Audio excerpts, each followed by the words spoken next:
So check this out, bruh. Friday evening, me and wifey, we were sitting down. We wanted to relax. We had a super long week and we just wanted to find something to watch, right? Super simple. So we throw the TV on, we open up Netflix. First thing we see on the screen, Temptation Island. Cool, whatever. Scroll a little bit. Next thing we see, Perfect Match, right? This is on Netflix, right?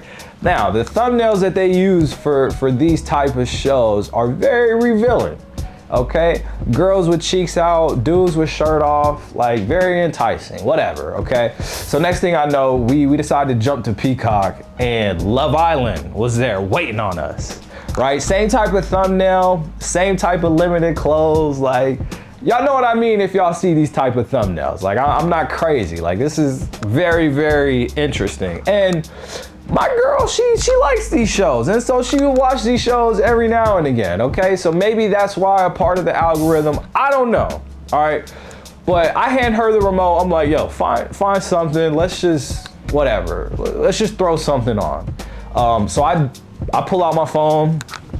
I jump in Google Chrome to try and search for, you know, some fragrances on my favorite website. So I hit the homepage. First thing I see is a fitness model in the news, barely anything on for something, right? So I give up on the screen. I'm like, all right, cool, man. I'm gonna just put my phone away. I'm gonna just put my AirPods in and I'm gonna just hit shuffle, play some music, right? And then bruh, listen, this is all simultaneous. The very first song, right out the gate, Get It Sexy by Drake and Sexy Red, right? So this is like 5 instances of like back to back to back to back to back lust. And like, yo, like I hadn't done anything special. Like we just turned stuff on and every single door that I opened was already standing there waiting on me, waiting on us, waiting on me to lust essentially. And here's the thing that most men don't recognize. This is not an accident, right? This happened and these things have happened because our culture has drifted this way. Our culture has normalized over-sexuality, hypersexuality. Our culture has hyper-sexualized everything, like everything. Your phone, your feed, your shows, your movies, your music, everything is hyper-sexualized, everything, right? And that's not no mistake. Like this stuff is all engineered on purpose because there are billions of dollars behind this thing. There's money behind it, right? This is an entire industry built on the architecture of addiction, really, right? Like these things are engineered to keep you hooked, right? To normalize the loop, to make sure that what used to be shameful, what used to be a warning or a graphic now feels normal. But hear me out on this, because I got to keep it 1K with y'all. Knowing that the game is rigged, knowing that society has normalized these things, normalized that the system is meant to trap you, does not give you an excuse to stay in the loop. Yes, the system is designed to work against you. It's designed to trigger sexualization, right? Because one thing, sex sells. It does, bro. It does. That's why we can't watch just a good movie with no sex scenes. Like, I don't understand that. Like, I love Game of Thrones. Just cut out all the sex scenes. Like, it's OD. You know what I mean? And so it's designed because of this. And so you're still the one that gets to choose whether you decide to play or not, right? So today I want to show you how to stay clean in a world that's actively trying to sexualize everything, okay? Let's jump into it, man. Let's jump into it. We ain't gonna waste no time with it. Let's jump right into this thing, bruh. Okay, so I wanna start here. Like before I give you the how you can really do this thing, I need you to kind of see the what, because you can't outthink a thing you can't see. Y'all have to understand, especially my men, my dogs, like you're being programmed every single day, right? Not might be, you are. I'm talking about from the second that you wake up and reach for your phone, like the world is trying to feed something that the world wants, right? Like it's a code, it's an algorithm, and it does not let up. Like let's look at the numbers, okay? Let's look at the numbers. 3 of the 15 top websites, 3 of the 15 most visited websites on the entire planet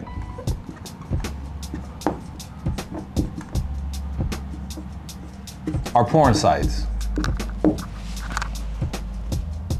We're talking about out of every website that exists, every new website, every search engine, every app on earth, 3 of the 15 biggest are built to sell you sex. And 93% of that traffic now comes through your phone, right? Used to be on the computer, used to be on the laptop, not like that anymore, right? This is the same phone that's in your pocket right now, right? It's not in the dark corner of the internet anymore. It's in your hand, it's in your bed, it's riding with you everywhere you go. It's tracking your every move, right? Understand that this is not an accident of culture. This is a business, a big business. You dig? Like a big business. The biggest porn sites in the world, like Pornhub and the rest of them, are all ran by a parent company, one parent company. One parent company, okay? Understand this. And this parent company actually got bought out by a private equity firm. And guess what that firm named itself? This is crazy. So all these sites were owned by one parent company, and then the parent company gets bought out by a PE company, a private equity company. This equity company is called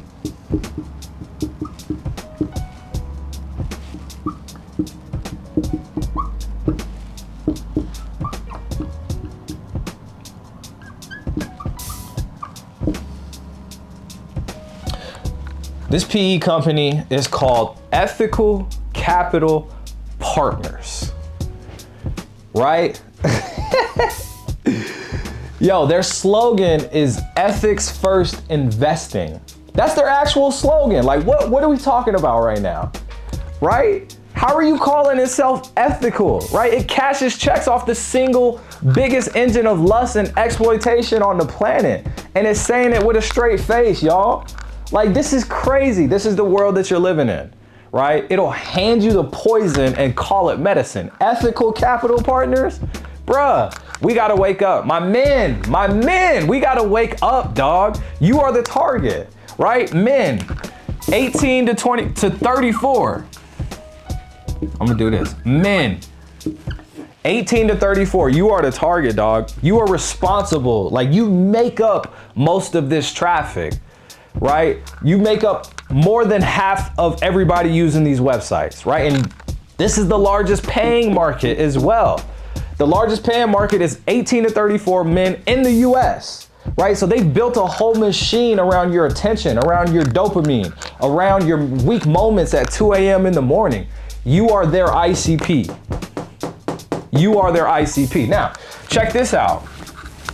So 2,000 years ago, a lovely feller named John, before phones, before the internet, before any of this existed, John described this exact machine in one breath.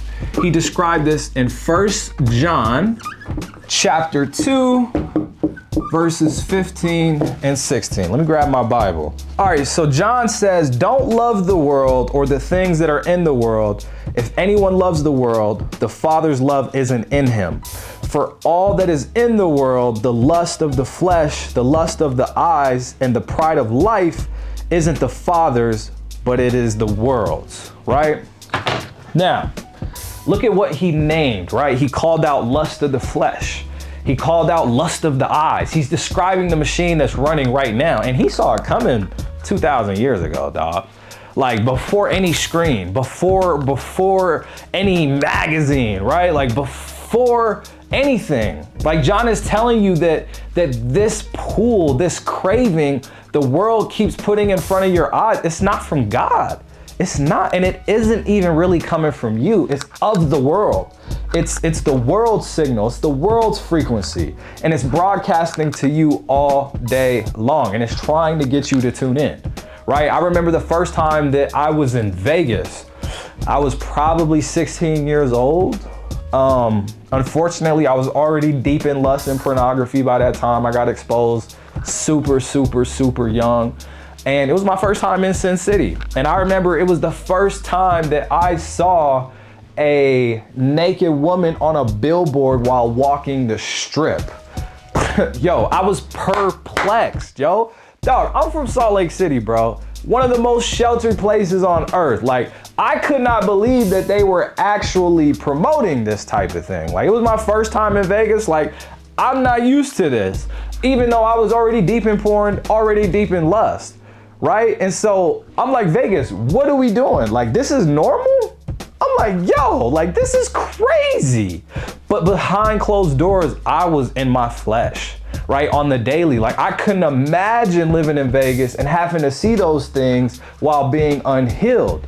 But y'all, like, we can't make no excuses just because we live in the world, right? Just because we live in it does not mean we have to be in it, essentially, or of it, rather, right? We don't have to be of it. You could be standing in the middle of all of it and not be of it, right? There are people in Vegas that don't have to deal with lust. They've overcame it, right? There are people in Vegas that aren't alcohol addicts. There are people in Vegas that don't drink alcohol. There are people in Vegas that don't gamble. Hear what I'm saying? Just because they're in the world does not mean that they have to be of it. And we see this in another verse. I love this verse. I say it in a lot of my videos, but this verse right here is Pete. And I'm glad to have memorized it at this point, right? Don't be conformed to this world, but be transformed by the renewing of your mind so that you may prove what is the good, well-pleasing, and perfect will of God, okay? Don't be conformed, okay? There's another option, right? Don't conform, but do what we call transform. Transform yourself. This black is dead. I gotta use blue. Transform, okay? Become something that the world can't press into shape because you are being shaped from the inside instead, okay? And so now what I wanna do is I wanna move into the framework. I try to give a framework every video. I try to provide as much value as possible in every video, and I don't hold nothing back. I want to give you 3 ways that you can escape a hyper-sexualized world, okay? First thing that we have to do.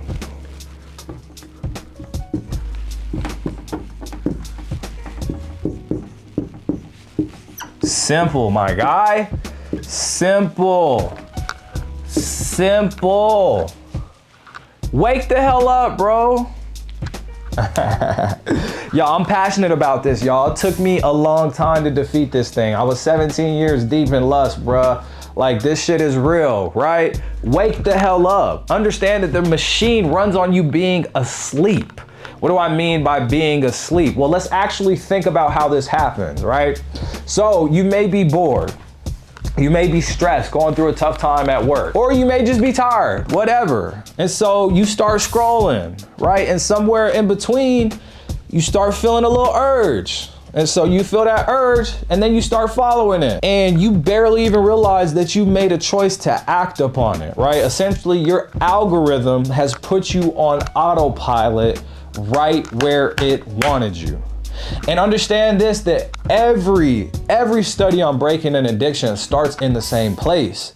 The moment that you bring real awareness to the autopilot, you interrupt it, right? You can't be ran by something that you're consciously watching, that you're consciously monitoring.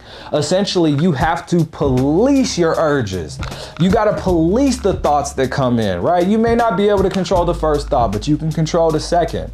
There's a study that says that we have 40,000 to 60,000 thoughts per day. Of those thoughts, 60,000 or 60% are negative and 90% are repetitive. You gotta start monitoring your thoughts. You gotta start catching it in real time, right? I'll give you an example. You see an ad, right? You feel something stirring up, and instead of you acting on it, you call it out. Nope, Not falling for that, dog.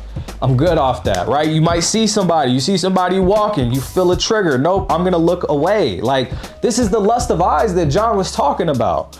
You're trying to be pulled into a frequency that isn't yours. Understand that frequency just means awareness. Wake the hell up, y'all. Wake the hell up. And when you wake the hell up, you now become aware of these traps and these triggers, okay? And I'm not trying to talk at you.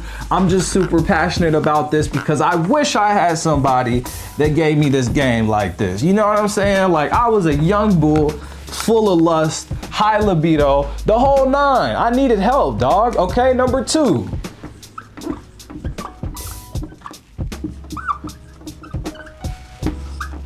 Guard your gates. We talked about Game of Thrones. Don't nobody get into this wall. Don't nobody get into this tower. You gotta wear your armor, dog, right? You become what you let in. Understand, your mind gets built out of whatever you feed it all day, every day, right? A great step in guarding these gates is watching videos like this and keeping these things in the forefront of your mind. So congrats to you on being here. That's a major, major step. Keep watching videos like this. You don't even gotta watch me, dog. You don't even gotta watch me, bro. And there was a famous study on this. American soldiers that just had got back from the Vietnam War. A lot of them, while they was over there in Vietnam, they got hooked on heroin, right? And so when they came home, a huge number of them were able to quit almost effortlessly, right? Without rehab, without therapy, without psychotherapy. Now, how did this happen? Because every cue, every trigger, every piece of environment that fed that habit or that addiction was left behind in Vietnam. And so they changed the environment, and then the program that they used to run on started being starved. So environment is extremely key. Environment is extremely key. You understand? Like, you may not have a jungle that you're leaving behind, right? But you have an algorithm you can leave behind. You have a phone. You have certain follows you probably should leave behind, and apps and shows and late night habits. Like, a lot of those things are nothing but open gates, right? We have to guard those gates. So check your gates. Who are you following? Get close to them, right? Like, you shouldn't follow certain accounts, right? You shouldn't, you maybe shouldn't bring your phone into the bed with you, right? You probably should plug it in across the room so that you're not tempted while you're laying down, right? You have to starve the algorithm that's been studying you. You have to refuse to feed it. Essentially, you got to become a not interested demon. What do I mean by not interested? When something pops up on your feed that does not resemble a man free from lust, you got to mark that hoe as not interested. Like, not interested gotta be your guarding of a gate. You know what I'm saying? And I'm not saying that you're running from temptation. I'm saying that you are deciding what gets access to your mind and what doesn't, right? That's what a king that has a gate to guard would do.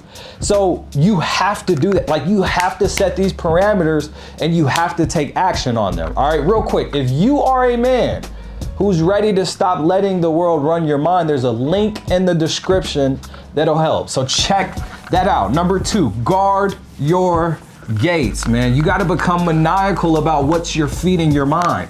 You got to become maniacal about what you're letting in, bro. Like, you cannot let everybody in. You can't do it, bro. There's a scene in Game of Thrones. Like, I'm not trying to spoil it. This is just a micro scene. There's a scene where there were some savages.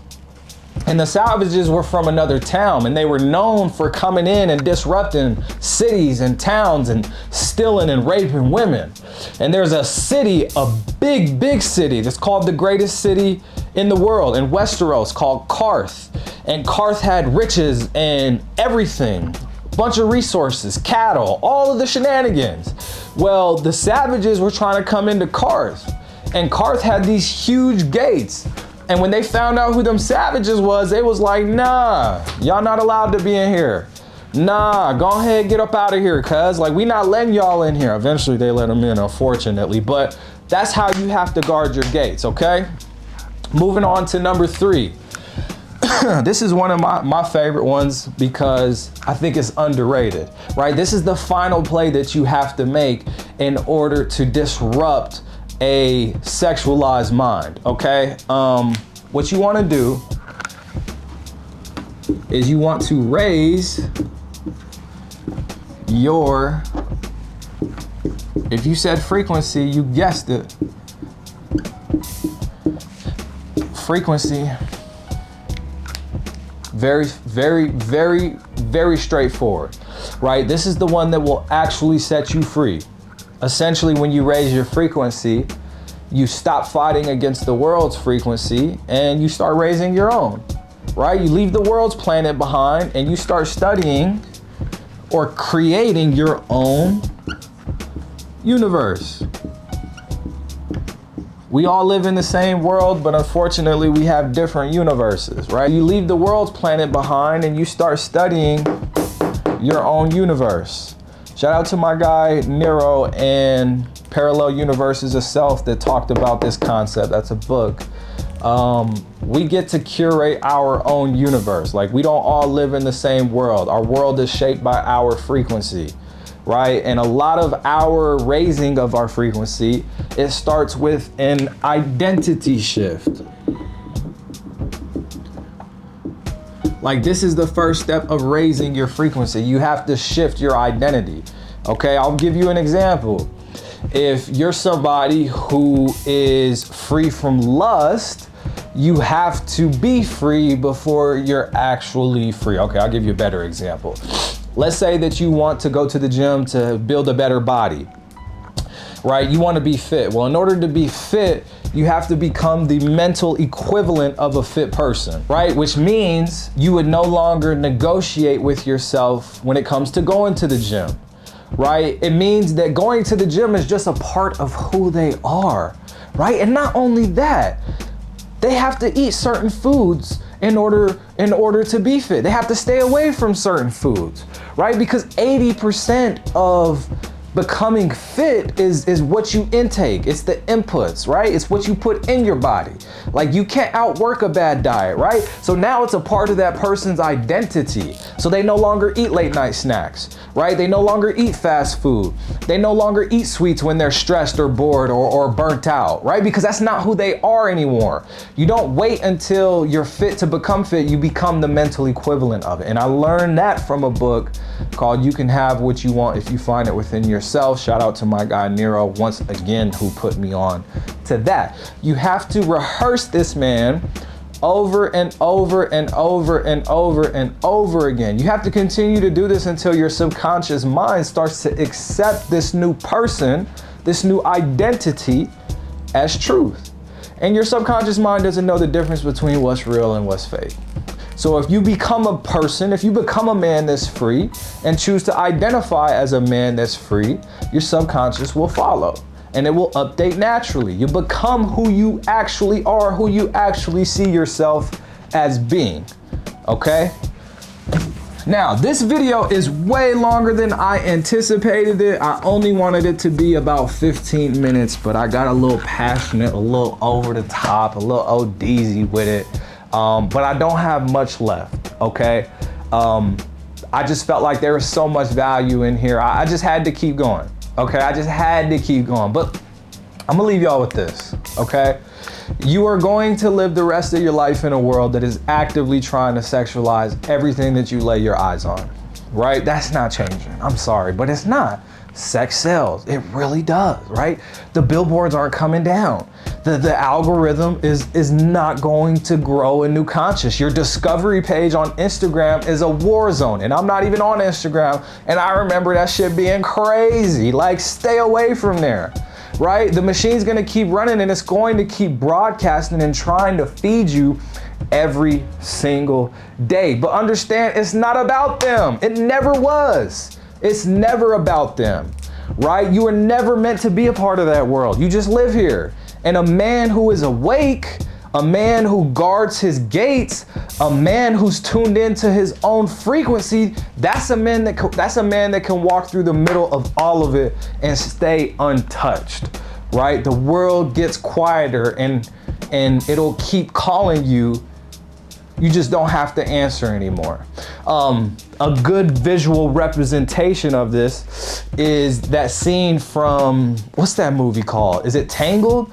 the Rapunzel, the dude, I want to say it's somebody's profile picture, but so many people uses it. It's the dude that's like this, and he got a bunch of swords. I'll put it up on the screen. He got a bunch of swords up into his face. Like, the swords are the world, and you are your own universe. You are your own frequency, right? You're the one that's sitting at the center of it. And so I want you to imagine going against the grain, right? Having all these swords in your face. Like, the world does not get to set the frequency in there. You do. Right? These companies are betting that you'll stay tuned into their frequency, right? They're betting that you won't ever change. They are betting that you will still succumb to lust. Y'all, it's time to take your mind back and live. I appreciate each and every single one of y'all for tuning in. My name is Master Clee, and I will see you on the next one. Peace.